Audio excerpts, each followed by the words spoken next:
Good morning students. Class 10th राजनीतिक विज्ञान के अंतर्गत हम पढ़ रहे थे लोकतंत्र के परिणाम। उसके अंतर्गत हम पढ़ने जा रहे हैं लोकतंत्र का पहला परिणाम कौन सा है। लोकतंत्र हमें उत्तरदायी, जिम्मेवार और वैध शासन व्यवस्था देता है। उत्तरदायी मतलब जो लोगों के प्रति उत्तरदायी हो, जिसको लोगों को जवाब देना पड़ता हो। जिम्मेवार, जो अपनी जिम्मेवारियों का सही तरीके से निर्वाह करती हो, ऐसी सरकार। और वैध शासन, ऐसा शासन जो कानून के अनुसार काम करे, या ऐसी सरकार जो संविधान के अनुसार काम करे, ऐसी सरकार को वैध सरकार या वैध शासन उसको कहा जाता है।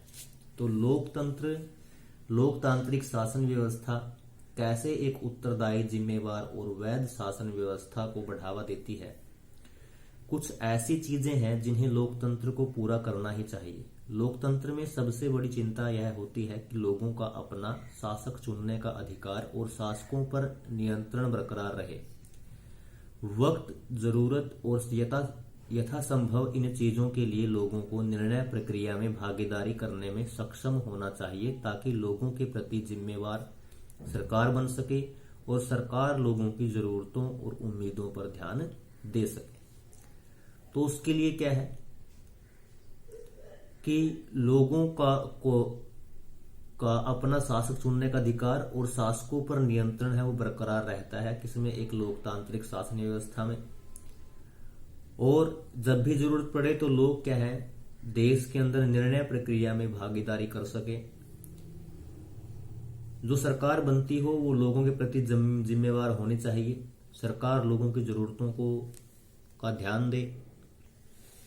इस सवाल के तफसील में जाने से पहले हमारे सामने एक मामूली सा जान पड़ता सवाल यह भी है, क्या लोकतांत्रिक सरकार कार्यकुशल होती है, मतलब अपने कार्य में निपुण होती है? क्या वह प्रभावी रूप है? कुछ लोगों का मानना है कि लोकतंत्र में कम प्रभावी सरकारें बनती है, मतलब लोकतंत्र में ऐसी सरकारें बनती हैं जिनका ज्यादा प्रभाव देश के ऊपर नहीं होता। निश्चित रूप से यह सही है कि अलोकतांत्रिक सरकारों को विधायिका का सामना नहीं करना पड़ता। वहां पर विधायिका, कानून बनाने वाली कोई संस्था वहां पे नहीं होती है, विधायिका नहीं होती है वहां पे, जो अलोकतांत्रिक देश होते हैं। लेकिन लोकतांत्रिक देशों में विधायिका होती है। उन्हें बहुसंख्यक या अल्पसंख्यक नजरिए का ख्याल नहीं रखना पड़ता। तो जो अलोकतांत्रिक देश है वहां पर बहुसंख्यक या अल्पसंख्यक को ध्यान में रख करके कानून नहीं बनाए जाते या नीतियां नहीं बनाई जाती। लेकिन लोकतंत्र में बातचीत और नाप तोल मोल के आधार पर काम चलता है। क्या इससे लोकतांत्रिक सरकारें कम प्रभावशाली हो जाती है? अब देखिए, आइए अब फैसलों को मूल्य के हिसाब से तोलने की कोशिश करें। ऐसी सरकार की कल्पना कीजिए जो बहुत तेज फैसले लेती है, लेकिन यह सरकार ऐसे फैसले भी ले सकती है जिसे लोग स्वीकार ना करें, और तब ऐसे फैसलों से परेशानी हो सकती है। इसकी तुलना में लोकतांत्रिक सरकार सारी प्रक्रिया को पूरा करने में ज्यादा समय ले सकती है। तो अलोकतांत्रिक सरकारें जो होती हैं वो जल्दी फैसले ले सकती है, लेकिन हो सकता है कि वो फैसले लोगों को पसंद ना आए। लेकिन लोकतांत्रिक सरकार में जो भी फैसले लिए जाते हैं, भले ही उसमें थोड़ा देर लगे, थोड़ी देरी से फैसले होते हैं, लेकिन वो फैसले अल्पसंख्यक और बहुसंख्यक सभी को ध्यान में रख करके वो लिए जाते हैं, ताकि देश के अधिकतर जो लोग हैं, अधिकतर जो जनता है, वो फैसले उस जनता के कल्याण के लिए लिए जाएं। ऐसे ही फैसले हैं वो लिए जाते हैं। लेकिन इसने पूरी प्रक्रिया को माना है, इसलिए इस बात की ज्यादा संभावना है कि लोग उसके फैसलों को मानेंगे और वे ज्यादा प्रभावी होंगे। इस प्रकार लोकतंत्र में फैसले लेने में जो वक्त लगता है वह बेकार नहीं जाता, क्योंकि लोकतंत्र में जो सरकार है उसका चुनाव सरकार के द्वारा होता है। तो सरकार के द्वारा जो फैसले लिए जाएंगे वो सारे फैसले क्या रहते हैं, प्रभावी रहते हैं। अब दूसरे पहलू पर नजर डालें कि लोकतंत्र में इस बात की पक्की व्यवस्था होती है कि फैसले कुछ कायदे कानून के आधार पर होते हैं, और अगर कोई नागरिक यह जानना चाहे कि फैसले लेने में नियमों का पालन हुआ है या नहीं, तो वह इसका पता कर सकता है। उसे यह न सिर्फ जानने का अधिकार है बल्कि उसके पास इसके साधन भी उपलब्ध हैं। इसे पारदर्शिता कहते हैं। तो सरकार के कामकाज की पूरी जानकारी है वो ले सकता है कोई भी व्यक्ति, और जो सरकार है वो किस तरह के कायदे कानून के अनुसार है वो फैसले करती है, तो प्रत्येक व्यक्ति को यह जानने का अधिकार है। तो इसलिए जो लोकतांत्रिक सरकार है उसको वैध सरकार कहा जाता है।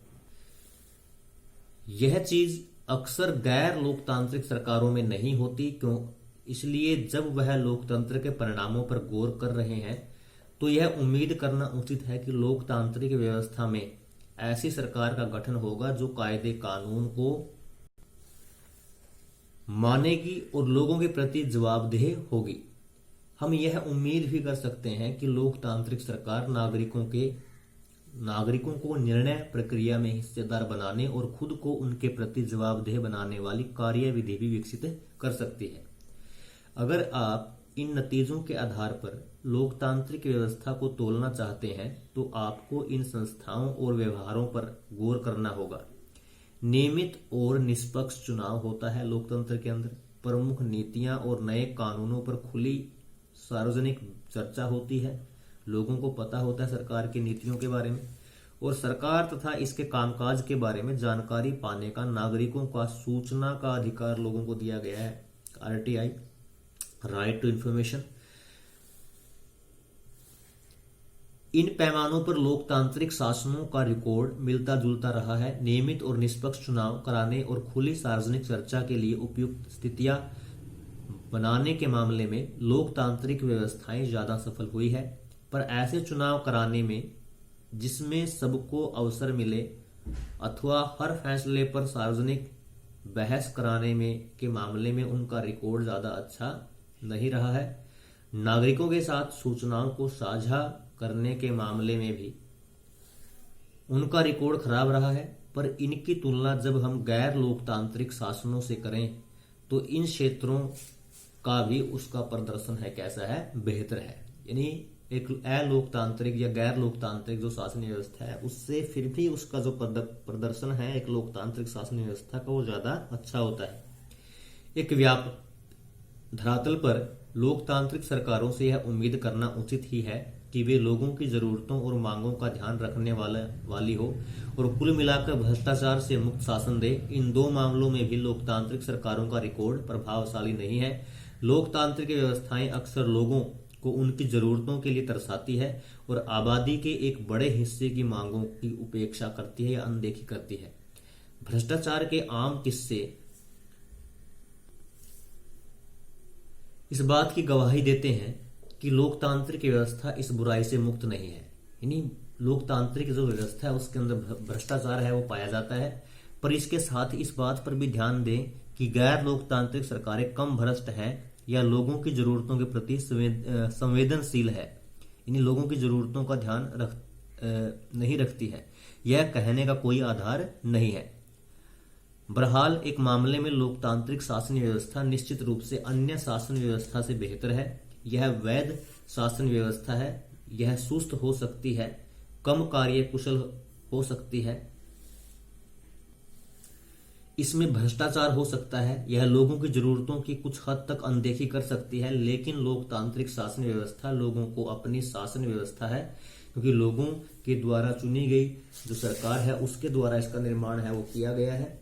इसी कारण पूरी दुनिया में लोकतंत्र के विचार के प्रति जबरदस्त समर्थन का भाव है। साथ दिए गए दक्षिण एशिया के प्रमाणों से जाहिर है कि यह समर्थन लोकतांत्रिक शासन वाले मुल्कों में तो है ही, उन देशों में भी जहां लोकतांत्रिक सरकारें नहीं हैं। लोग अपने द्वारा चुने गए प्रतिनिधियों का शासन चाहते हैं। वे यह भी मानते हैं कि लोकतंत्र उनके देश के लिए उपयुक्त है। अपने लिए समर्थन पैदा करने की लोकतंत्र की क्षमता भी लोकतंत्र का एक परिणाम है और इसकी अनदेखी नहीं की जा सकती। तो अगले टॉपिक में हम पढ़ेंगे लोकतंत्र की अगला जो परिणाम है आर्थिक समृद्धि और विकास को लेकर के, उसका जो परिणाम है, रिजल्ट है वो कैसा है। धन्यवाद।